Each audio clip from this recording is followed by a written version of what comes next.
थाना शफीकाबाद में हम मौजूद हैं और यहाँ पर एक ऐसे अंधोनाक कत्ल की दास्तां रकम हुई इस हदूद में कि काफ़ी अरसे तक तो ऐसा लगा कि वो बुजुर्ग जो इस दुनिया से अब जा चुका है उसे किसी नामालूम ने कत्ल कर दिया है।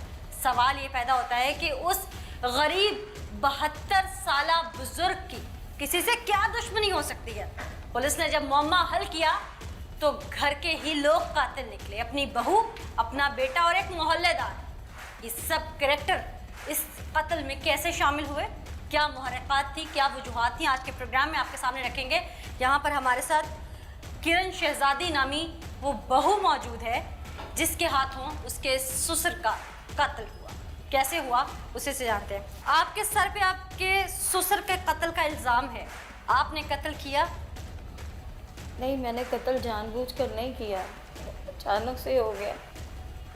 कत्ल जानबूझ के नहीं किया, इरादा था, लेकिन अचानक से हो गया। ये बात समझ से वाला है। आखिर कोई ना कोई वजह तो होगी ना, या कत्ल होता है या किया जाता है। अगर हो तो किसी के प्रेशर में आके होता है, तब भी इंसान खुद कर रहा होता है। और अगर अपनी इंटेंशन से करे तो इसका मतलब है उसने ज़ाती तौर पर मुजरिमाना ज़हनियत अपनाई है। मैं तीसरी सीढ़ी पे ऊपर से नीचे आ रही थी, मेरे सिस्टर नीचे से ऊपर आए और आके मुझे पकड़ लिया। उनका इरादा जो था, मैंने पूरी कोशिश की कि उनको पीछे कर दूं, नहीं वो हो रहे थे। क्या इरादा था? वो मेरे साथ ज्यादती करना चाह रहे थे। 72 साला शख्स? जी हाँ, वो माशाल्लाह बहुत फिट थे। अच्छा, फिर? उन्होंने मुझे पीछे से झगड़ा, मैंने बहुत कोशिश की छुड़ा लूं, लेकिन वो नहीं छोड़ रहे। मैंने एकदम से धक्का दिया उन्हें, तो उन्होंने मेरा बाजू पकड़ लिया, पीछे से छोड़ के मेरा बाजू पकड़ लिया। नीचे डंडा पड़ा हुआ था, वही पकड़ के मैंने ऐसे पीछे हटाने की कोशिश की कि पीछे हो जाए, वो उनके सर पे लग गया। आपने हिट किया? हाँ जी। अच्छा, बस वो डंडा मारा, वो नीचे आके गिर गए सीढ़ियों में। हाँ। जब नीचे गिरे उनका खून बहना शुरू हो गया, उनके ऊपर साफा था, मैंने उसी के साथ उनको बांध दी कि इनका खून रुक जाए। मैंने बहुत कोशिश की हिलाने की, लेकिन वो नहीं हिले। मैंने पानी भी डाला, मुँह में नहीं पानी। आपने मोहल्ले में शोर डाला कि मेरा ससुर सीढ़ियों से गिर गया? मैं घबरा गई थी, बहुत ज़्यादा डर गई थी। डर गई थी या नियत थी कि कत्ल हो जाए, बस ठीक है, जान छूट गई? नहीं नहीं, मेरी नियत नहीं थी। अच्छा, अल्लाह चाहता। आपने शौहर को फ़ोन किया? मेरे पास फ़ोन नहीं है, मैंने फ़ोन कभी यूज़ नहीं किया। फिर? मैं इसी परेशानी में सारा दिन रोती रही, ये क्या हुआ है, क्यों नहीं उठ रहे। मैंने उनके ऊपर कपड़ा डाल दिया। फिर उस दौरान घर कोई नहीं आया गया? नहीं, कोई नहीं आया।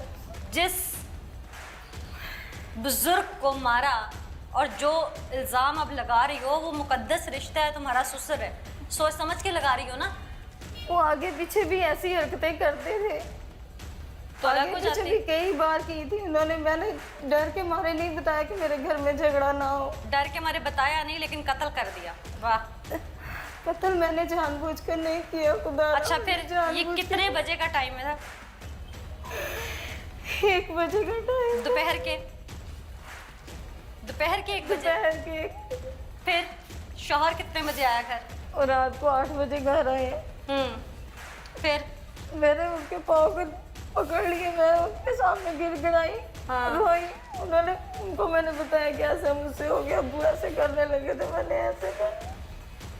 मान गया शौहर आपका? उन्होंने कहा मैं तुझे तलाक दे दूंगा, तुझे घर से निकाल दूंगा। उन्होंने मुझे गाली गलौज दी, बहुत बोले वो मेरे साथ, लेकिन मैंने उन्हें ये कहा हमारे बच्चे बर्बाद हो जाएंगे। आपके शौहर ने भी उठ के बाप को नहीं देखा क्यों किस हाल में है? देखा उन्होंने, वो परेशान हो गए, वो भी रोना शुरू हो गए कि ये क्या किया तुमने। उन्होंने इसी बात। फिर रात को किस वक्त जाके लाश को ऊपर रखा? 8:30-9 बजे। अच्छा, वो पुड़िया थी छोटी सी जिसको उठाया, लपेटा, कपड़ों में ऊपर जाके फेंक दिया है? बेवकूफ़ समझा हुआ मुझे या कानून को? मोहल्ले वालों ने नहीं पूछा कि तुम लोगों के घर का बुजुर्ग किधर है, सुबह से नजर नहीं आया? मगरमच्छ के आंसुओं से फायदा तो कोई नहीं होना।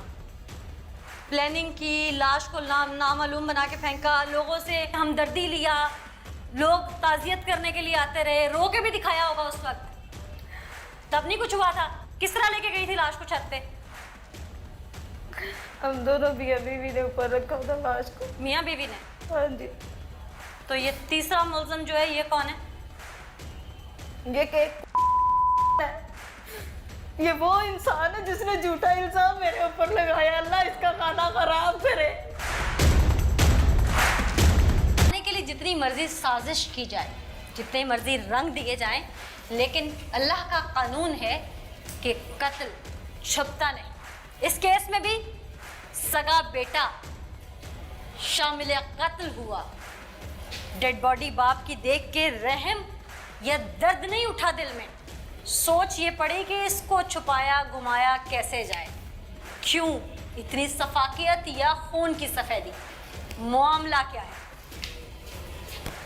उस 72 साला बुजुर्ग के तुम बेटे हो जी, बेटे कहलाने के लायक नहीं हो। तुम्हें पता कब चला कि तुम्हारा बाप इस दुनिया में नहीं? 8 साढ़े 8 बजे। ऊंचा बोलो, मुझे 8:30 बजे। 8:30 बजे शाम को? 8:15 साढ़े 8 का टाइम। अच्छा, कैसे पता चला? मैं दर्जियों का काम करता हूँ, मैं रोज़े के बाद आता हूँ, थोड़ा ऊंचा बोलो। खाना खाने आता हूँ। अच्छा, और बीवी मेरी ने मुझे बताया कि अबू मेरे साथ ऐसे कर रहे थे, ऊपर सीढ़ियों में पुश्तानी वगैरह कर रहे थे, तो मेरे हाथ में डंडा था, मैं सफाई वगैरह ऊपर कर रही थी, उसको तो हाथ में एक डंडा था, वो उसको मैंने मार दिया, वो सीढ़ियों से नीचे गिर गए, तो उनकी ना डेथ वगैरह हो गई। उसने मुझे ये बताया, मैंने कहा ये तो कत्ल हो गया। वो भी घबरा। नहीं, 1 मिनट। हाँ जी। उसने तुम्हें बताया कि तुम्हारे अब्बू मेरे साथ सीढ़ियों में कुछ ऐसा करने लगे, मैंने उनके सर पे डंडा मारा, वो यहाँ से गिरे, उनकी डेथ हो गई, तुमने कहा कत्ल हो गया।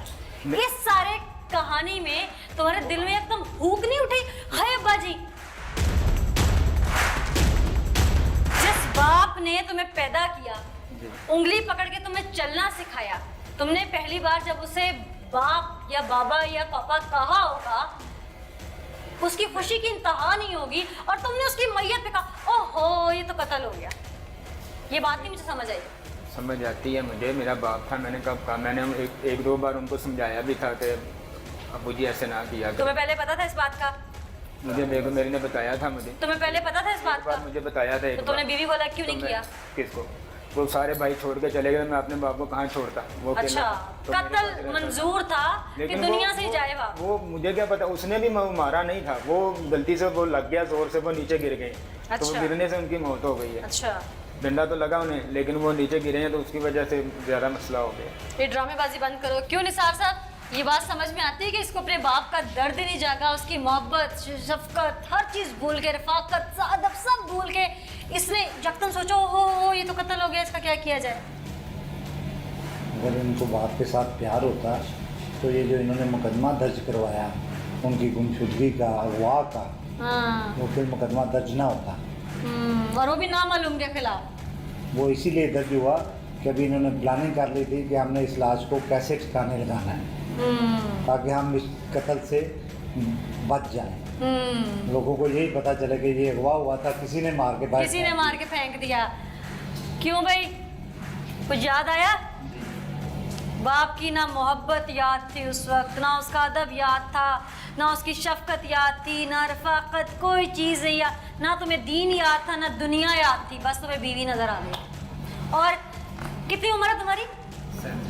37 साल का जिस शख्स के साथ तुम्हारा रिश्ता, एक पाकीज़ा बाअदब रिश्ता जिसको रब ने जोड़ा, तुम्हारे अपने बस में नहीं था वो रिश्ता जोड़ना, वो रब ने जोड़ा, उस पे तुम्हें यकीन नहीं था।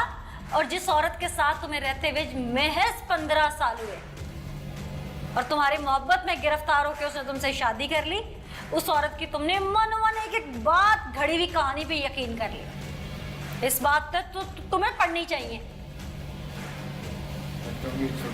ऊंचा बोलो। छोटे छोटे बच्चे थे, उनकी वजह से मैंने कहा बच्चे रुल जाएंगे, इस वजह से मैंने ये बात एक तरफ, बच्चे रुल जाएंगे एक तरफ, लेकिन तुमने अपनी बीवी की बात पे यकीन करके अभी तक तुम कह रहे हो मेरे बाप ने उसकी इज्जत पे नजर रखी। अब तो सच बोलो ना। मैं कह तो रहा हूँ कैसे हुआ था, मैं कह तो रहा हूँ आपको। वो 72 साल का शख्स था और मेडिकल नहीं मानेगी ये बात। मेरी वो अब आप नहीं माने तो मैं क्या करूँ, मैं उसका बेटा हूँ। फिर तुम गैरत का तकाजा तुम्हारा ये था कि मैंने तो नहीं ना कुछ किया, वो उन्होंने किया तो वो ऐसे हो गया मसला। तुम्हारा बाप गलत, वो 72 साल का बुजुर्ग गलत, जिसके घर में ये रह रहा है, जिसने इसको पैदा करके परवान चढ़ाया वो गलत, इसकी वो बीवी ठीक जो ऑलरेडी कितनी गलत है ये तो मैं अपने प्रोग्राम में आगे चल के आपको दिखाऊंगी, जो कि कहानी अब खुल चुकी है। वो औरत ठीक है आज भी, या यूं कहूं कि तुम्हारा बाप उसके रास्ते में रुकावट था।